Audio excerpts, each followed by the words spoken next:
कृपा, भगवान हम पर करुणा बरुणालय हो गए, भगवान हम पर द्रवित हो गए, भगवान की दया की नजर हम पर पड़ी है। इसका प्रमाण क्या है? जब हमें किसी संत की सन्निधि मिल जाए और उनकी कथा मिल जाए और हमारे चित्त में भगवान की उस कथा को सुनने की चाह पैदा होते हुए हमारी सांसारिक वासना के प्रति हमारा चित्त न जाए, ये भगवत कृपा का प्रमाण।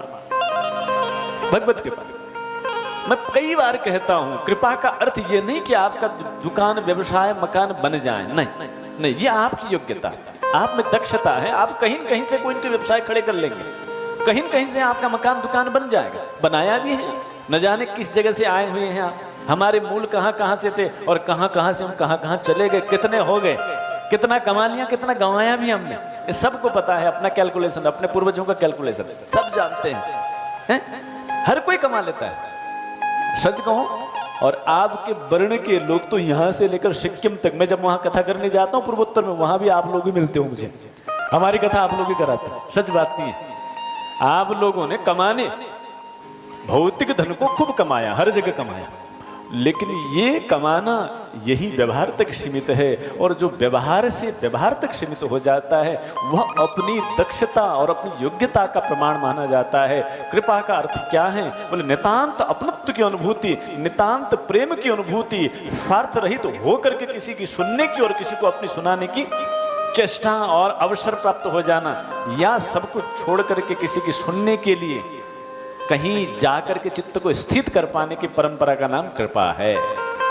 आज मैं कह भी रहा था, हम लोग सुनते सुनाते आ रहे हैं, घर में प्राय सुनाते ज्यादा है, सुनते कम है। सबकी स्थिति ऐसी है, हर कोई सुनाना चाहता है, लेकिन कृपा क्या है? जब सुनने की इच्छा हो जाए, सीधी बात। कृपा का मतलब क्या? जब किसी भी जीव के चित्त में सुनने की ललक पैदा हो जाए, अपने से महत चेतना को, अपने से महापुरुष को, अपने से अधिक अनुभवी जीव को सुनने की इच्छा पैदा हो जाए, ये भगवान की दया के फलस्वरूप ही। अन्यथा हम अपने घर में सबको सुनाते, बच्चे बड़ों को सुनाते हैं, बड़े तो बच्चों को सुनाते ही हैं, और बड़े अपने से बड़ों को भी सुनाने में कोई कसर कर छोड़ते नहीं, हर कोई सुना रहा, सुनने को कोई राजी नहीं है। लेकिन जब सुनने की लालसा पैदा हो जाए ना, समझना प्रभु की कृपा है। और इसी बात को गोपियों ने कहा है गोपी गीत में, श्रवण मंगलम श्रीमदाततम भुवि गृह्णन्ति ते भूरिदा जना।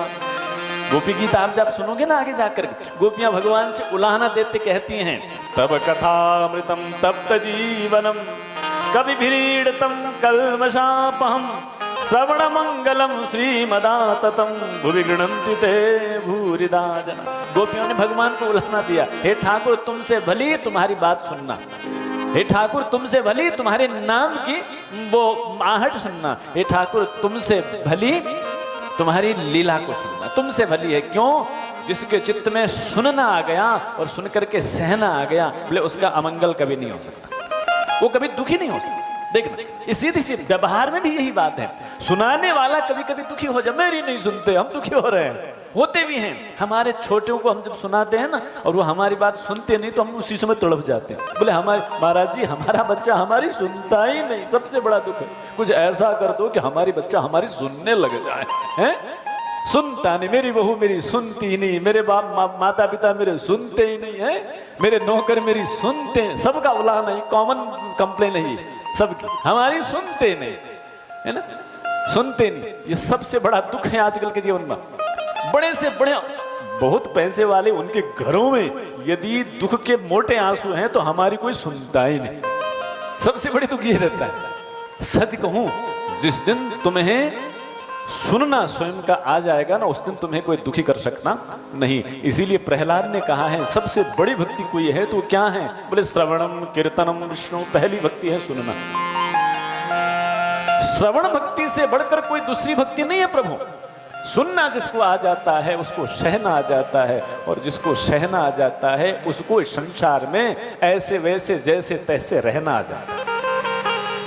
हम लोग सब, हमारे पास क्या कमी है? सब कुछ की भरमार है, लेकिन एक चीज है, हमें सुनना नहीं आया। हम किसकी सुननी है, कैसे सुननी है, कहाँ सुननी है, कितना सुनना है, हम इसमें डिफ्रेंशिएट भी नहीं कर पाए। हमने कभी ऑब्जर्वेशन भी नहीं किया, कभी हम किसकी सुने इस बात की, और हमारा ध्यान जाता ही नहीं, कभी जाता है नहीं जाता है। हम पहले से ही अपना पात्र ढूंढते हैं, किसको सुनाएं, कौन हमारी सुनेगा और किस पर अपनी भड़ास निकालें। बस सबसे पहले हम उसमें उतारू रहते हैं, लेकिन कोई भी तैयार नहीं रहता मैं किसकी सुनूं, किसकी सुन करके मेरा दुख खत्म हो, जहां मेरे ताप संताप खत्म हो, मेरे डाउट्स क्लियर हो, मेरी दुविधा खत्म हो जाए। हमारी उसमें ऑब्जर्वेशन भी नहीं होती ना। हम 24 घंटा आप देखो जरा, चाहो देखो अपने पूरी डेली लाइफ को देखो जरा, हमने कभी भी वह वस्तु वह तत्व ढूंढा ही नहीं जिसकी सुन सकें। ऑफिस में जाते हैं तो सुननी पड़ती है, घर आते हैं तो भी सुननी पड़ती है, और सुनने बस उसी सुनने का गम हमको खाए जा रहा है, सुनने का गम। सच बात तो यह है, कोई तुम्हें तुम्हारे हित का सुनाने वाला मिल जाए, प्लीज माइंड इट। जिस समय तुम्हें तुम्हारे हित के लिए कोई सुनाने वाला मिल जाए, तुम सबसे बड़े भाग्यवान हो। जिसके माँ बाप ने बहुत बड़ा धन इकट्ठा कर लिया, जिसके बड़े ही बिजनेस बहुत बड़े हो गए, नौकर चाकर खूब हो गए, यश वैभव बहुत हो गया, वो भाग्यवान नहीं। भाग्यवान वह जीव है, भाग्यवान वह व्यक्ति है जिसको गलती का एहसास दिलाने के लिए कोई उसका बड़ा उसको सुनाता रहता है। और उससे बड़ा भाग्यवान कौन है? अपनी गलती को सुनने के लिए अपने कान खड़े करके सुन की बात मानता है। सबसे बड़े भाग्यवान की पहचान, हम लोग भाग्यवान कहते, बोले देखो कैसे आए थे, धन्यवाद, इतना बड़ा मकान, भाग्यवान। नहीं, उतने बड़े मकान के कोने में देखना जरा, कहीं कहीं चित्त में कोई न कोई आहट होगी उनकी, कहीं कहीं तन्हाई उनके चित्त में बैठी होगी। लेकिन बड़ा मकान भले ही न बनाया गया होगा, लेकिन जो अपने से बड़ों के अनुचर रहता है, अनुगत रहता है, उनकी सुनने के लिए सदैव तत्पर रहता है, समझना वो भाग्यवान है। क्योंकि वो संतोषी होता है, वो सहनशील होता है। शीलता और संतोषता जिनमें होती है वो भगवान का प्यारा होता है। भगवान का प्यारा कौन है? इसीलिए तो मीरा ने कहा, बाला रे बाला मैं बैरागन होगी। मीरा ने कहा ना, ए बाला मैं बैरागन होगी, मैं बैरागन होगी। कैसे होगी तू बैरागन मीरा? कहाँ जाएगी, क्या करेगी? मीरा ने बड़ा सुंदर कहा, जा भेषा मेरा श्याम जी रीझे रे माई, बाला रे जा भेषा मेरा श्याम जी रीझे, मैं ता सोई भेष धरूंगी, बाला रे मैं बैरागन होगी। जिस भेष से मेरा श्याम रिझेगा, मैं राणा को नहीं रिझाना, जो अपनी सुनाता है उसको नहीं रिझाना, बोले मैं उसको रिझाऊंगी जिसकी सुनकर मुझे संतोष होता है, जिसकी सुनकर के मेरे भीतर धैर्य निकलता है, दुख सहने की क्षमता प्राप्त है, संबलता प्राप्त होती है। वो कौन है? बोले श्याम है। प्रश्न पूछा गया मीरा को, मीरा कैसे तुम श्रृंगार करोगी, कौन सी नथनी पहनोगी, कौन सा कुंडल पहनोगी? और मीरा ने बड़ी सुंदर बात कही, शील संतोष धरूं घट भीतर। दो वस्तु, दो तत्व, दो श्रृंगार है, बड़े प्रिय है साहब। ये साधकों के जो शब्द है ना, हमें बहुत भीतर से झकझोरने पर मजबूर करते हैं। यदि भजनों की ओर हम अंतः वृत्ति होकर देखें तो हम लोग बाहर के थाप और तालों पर नाचने में आजकल उतारू हो गए, लेकिन पुराने साधकों के जो शब्द हैं, उनकी आह है भगवान के लिए, वो बड़ी प्यारी है, गंभीर है, सूत्र है। भगवान का प्रिय बनने का सूत्र है पहला, शील संतोष।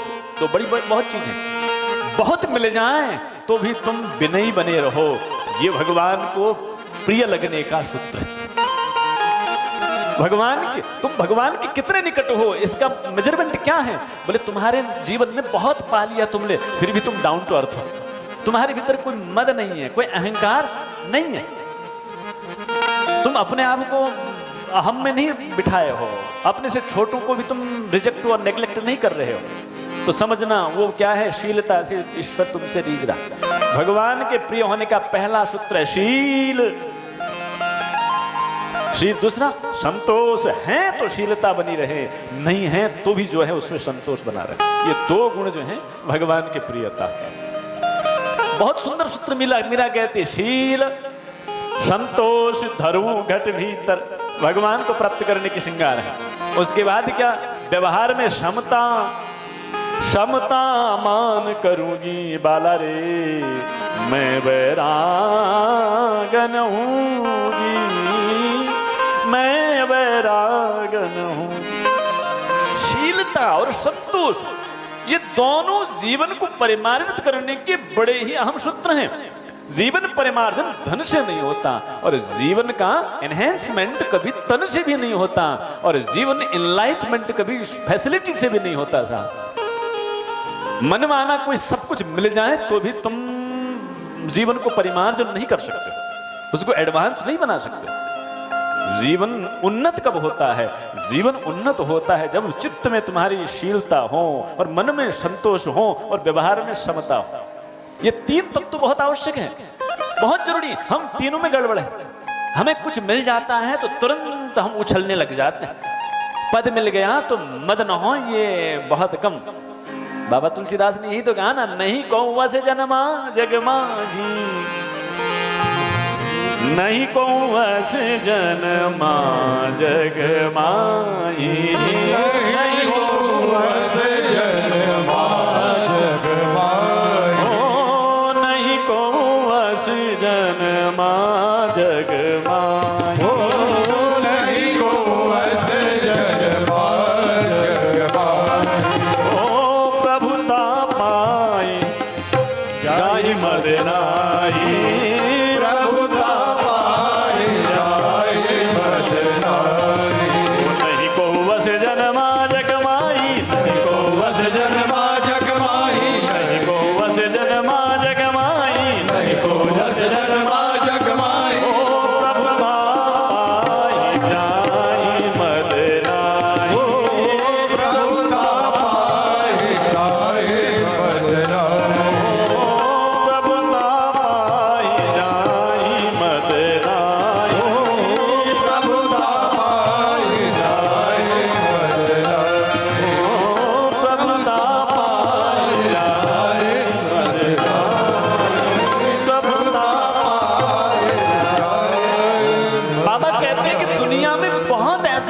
कोई बिरला ही होगा जिसको प्रभुता मिल जाए और मद न मिले, अन्यथा संसार का प्रत्येक जीव मदोन्मत्त है। नंगा आया है, घर बना लिया तो अपने आप को बहुत बड़ा समझता है, और अपनी माँ के उदर से पैदा हुआ अपने सहोदर से भी दीवार खड़ी कर लेता है। ये मद का मद क्या होता है? बोले मद अपनों को भी देखने नहीं देता।